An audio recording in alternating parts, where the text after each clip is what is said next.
Hey everybody, it's Chance from Aquascape here.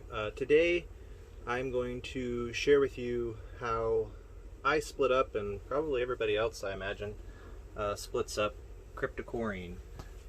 For this one I'm going to be using Cryptocoryne Tonkinensis kubotai, however you want to pronounce that last bit. It's a really cool Cryptocoryne, as you can see.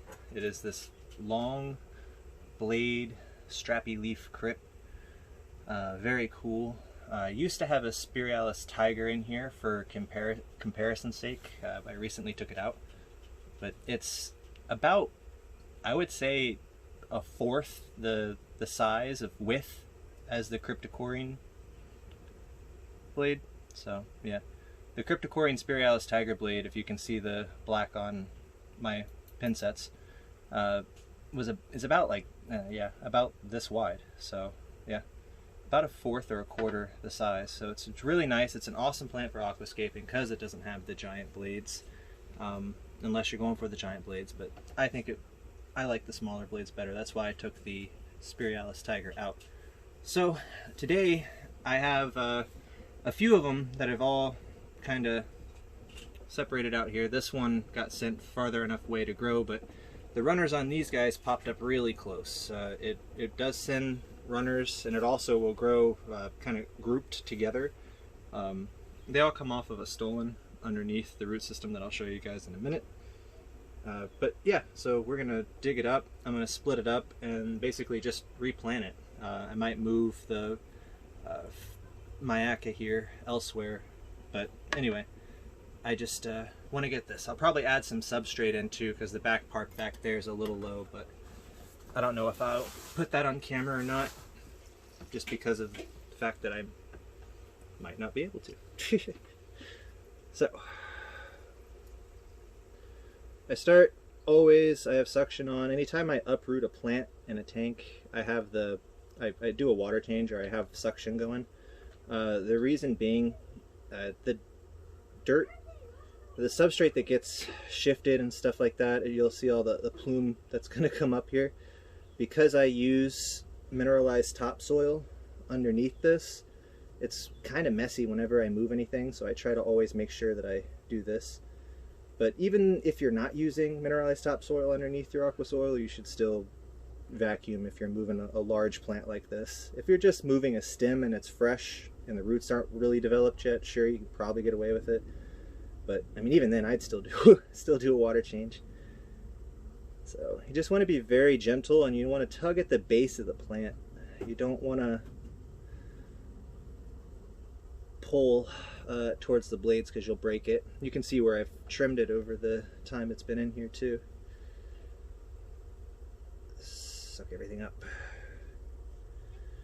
So you see, as I'm pulling this bigger one up here, this littler one back here is coming up as well. That's because they're connected underneath the substrate by a root structure called a stolon, which is used by plants to spread themselves out, basically move from one location to the other. Lots of different plants use this system, some Ludwigias as well even, but yeah, lots of plants do it.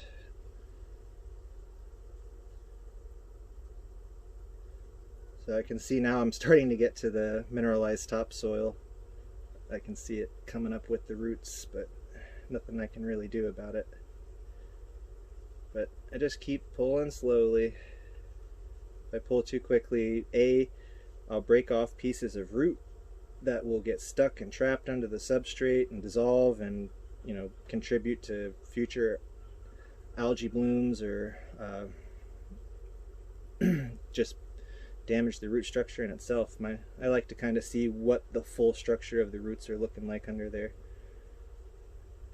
To me, it's just as impressive as the color or the leaves when you have extremely healthy roots. I find that to be very impressive. This does not want to let go. See, I didn't want to rip that, because that, God knows where that went into the tank. It probably grew all the way to the corner. That was still a very thick root down at the base of the substrate. So there, I'm going to quickly go through and suck up as much as this little root particulates as I can.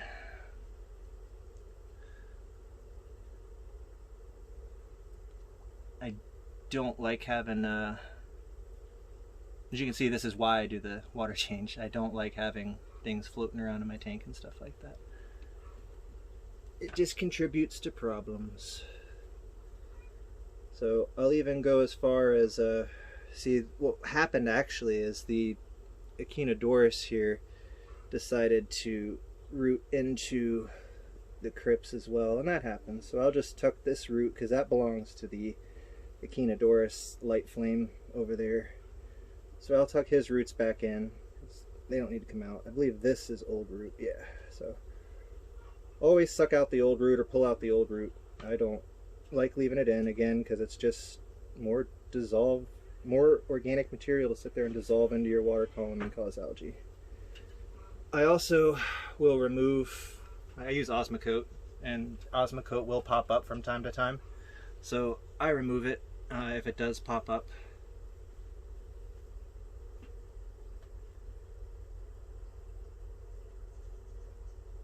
So just making sure I get as much as the little particulates as I can. Like I said, I'm very particular about this because it's important to me.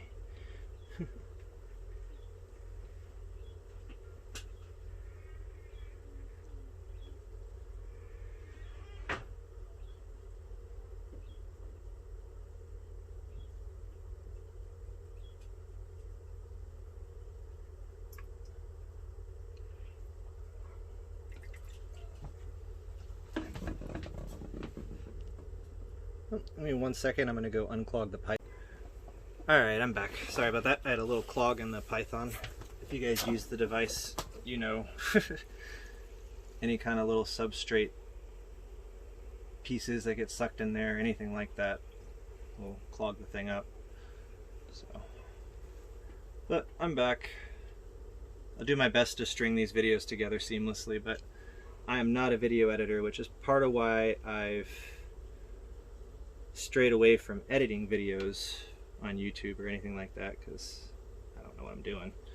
But I'm also not a botanist or even a degree holding horticulturalist, but I do that pretty good, so I decided I'm going to learn to do a little bit of editing. I'll play around with it here. Whoops, sucked up a plant.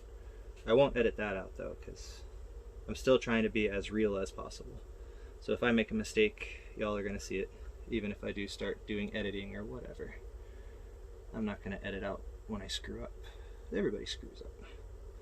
People who say they don't screw up are the biggest screw-ups. Sorry.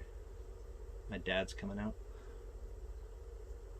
So again, right now I'm just kind of trying to suck up as much as I can. I would be using my handy dandy turkey baster, but it's not handy. So as Master Bar said, you have a hand, and I'm improving my water bending skills by using it. So again, little root particulates, probably breaking off the plant as I move my hand around in here, so it'd be smart to just take this guy out. No need to be delicate with it, it's not gonna hurt it at all, actually. So real quick, just sucking out the roots. I'll try to fast forward through this part or speed it up, or maybe you guys can just speed it up through this part. I don't know. We'll see. Again, all experimental. The whole purpose of this video was to show you guys how I split up the Cryptocoryne, but you know, it's pretty universally known, so I figured I would also toy with some editing with this video as well, kind of make it multi-purpose for everybody, including myself. So I'm going to replant that Linderina grandifolia that I uprooted here. There we go. Oh, I'm going to uproot it again. Never mind. Alright. Just double check everything. Everything looks pretty cool. So, move this over there. we will start with the big guy. Alright, so these guys are connected by the stolon. Just kind of pop it apart when you can. Pull the rest of the root base off. And there you go. You have two big clumps of plants. Now, because this one was able to run so far, it's actually growing more plants. And this is a root. This is what happens when their roots become exposed to the light.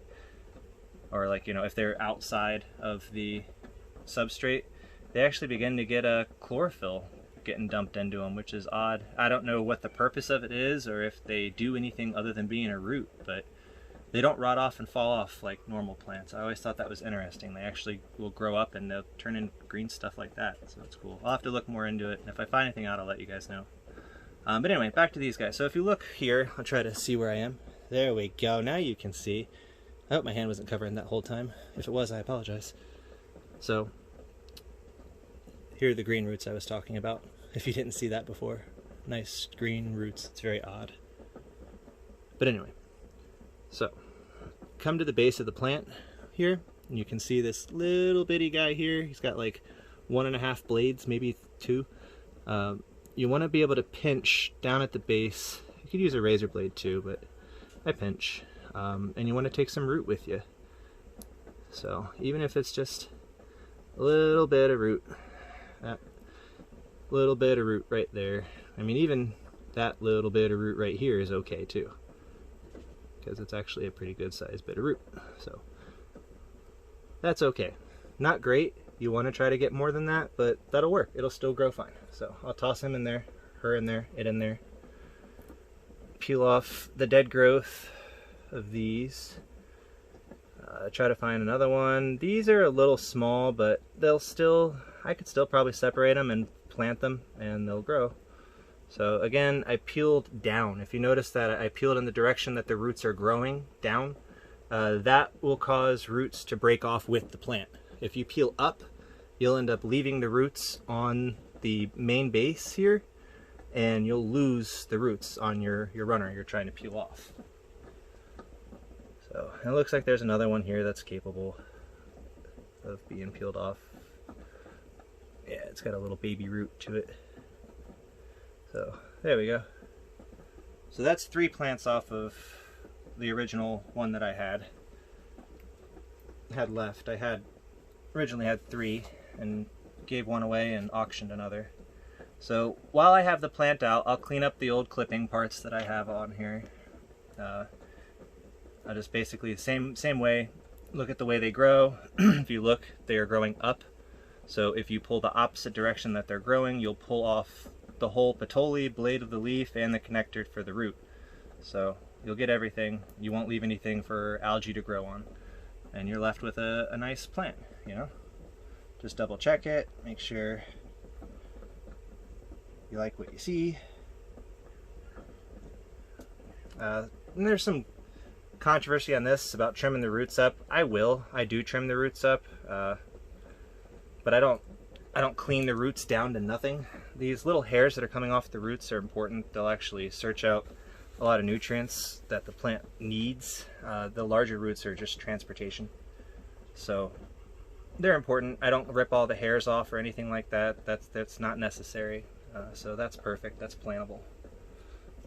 So we'll go to this guy now.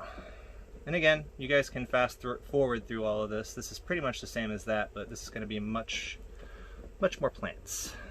So peeling down again, if you saw that, see, larger roots. While I have it out, because it is a larger specimen, I'll double check the leaves, make sure everything's good. If there's any leaves that have holes in them, take this time to take them off. There's no reason to keep a leaf that has a hole. Just be careful when you pull the leaves off. If you notice, they'll grow in like a pattern where they're overlapping each other. If you happen to peel a leaf from the center of that pattern because you see a hole in the top, you'll peel a lot more leaves off than the one. So just double check where you're peeling. Again, making room, peeling off some of the stuff that I've already trimmed just so I can see what I'm working with here.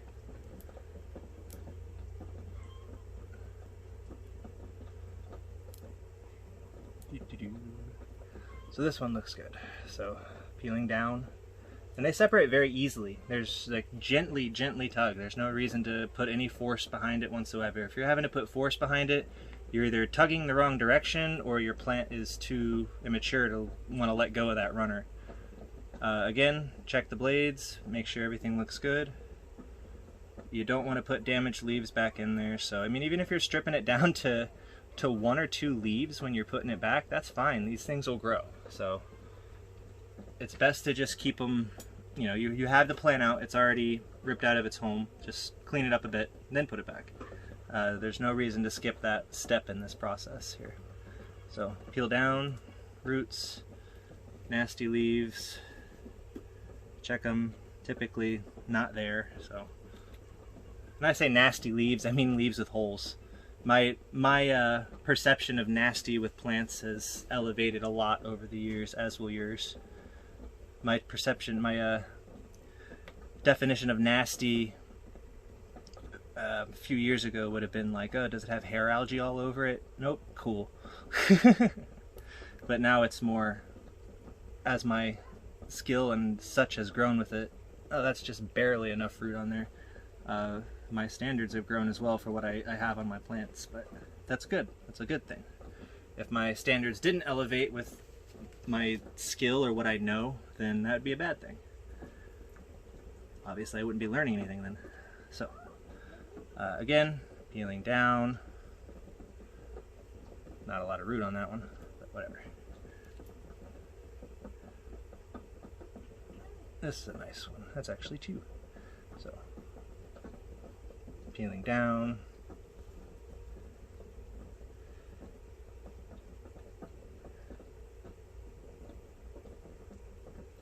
Peeling down, very little bit of root, but it'll still grow.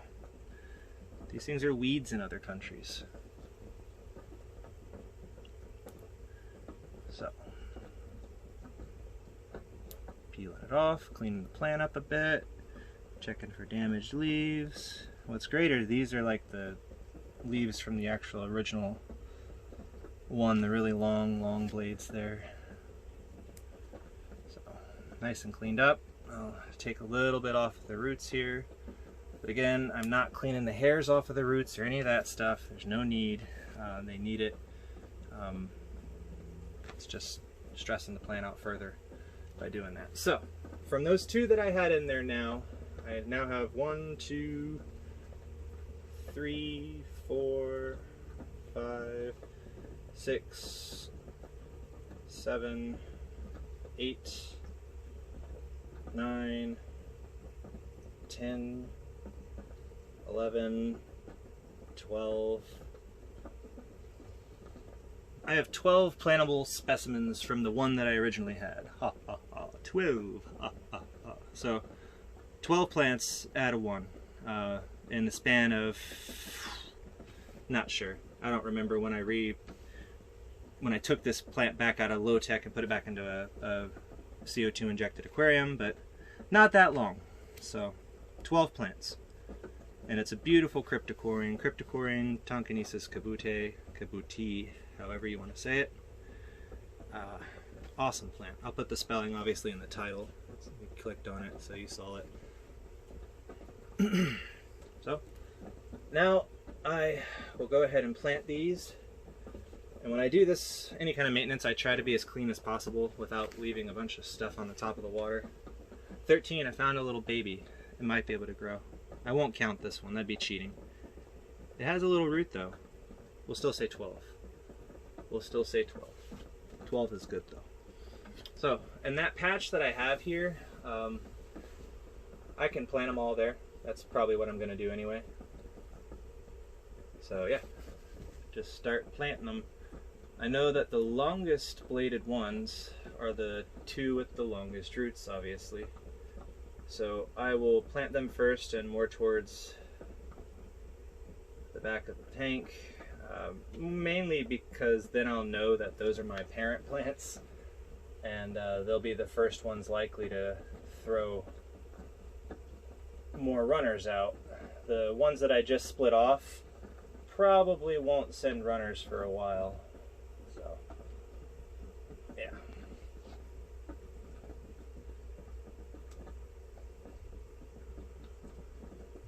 clean this root up a little bit more. That was a lot of root on that last one.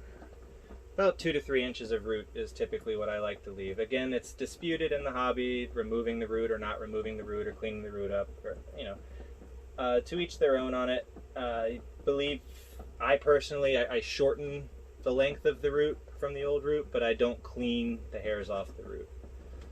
But I don't see any problem with shortening the length of the root, at least. So the ones that have very little root, I'll use pin sets to plant, but the ones that have a good amount of root, I will use my hands. It's just easier, things that have a lot of root, to use your hands. The pin sets tend to want to leave the stringier root pieces outside on the top of the substrate, and that's how you get that green root system that you saw on the other Cryptocoryne that I just planted.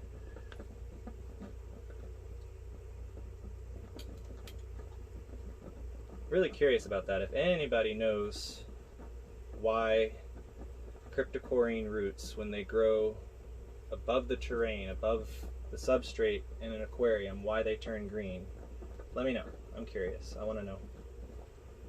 But they always do. It's really cool. Typically most plants will just rot off, but somehow Cryptocoryne, they just turn green. It must be an aeroid thing, maybe? I don't know. I know aeroids can have roots that grow across the substrate, or the terrestrial aeroids that grow, like philodendron and monstera and stuff like that. Their roots will do something like that too. I wonder if it is. It might be an aeroid thing. I'll have to look it up. I don't know. This is all just talk. If I find out the truth, I shall let you know. And if you find out the truth, please let me know. Oops. When you go to plant it with pin sets, make sure you let go with your other hand.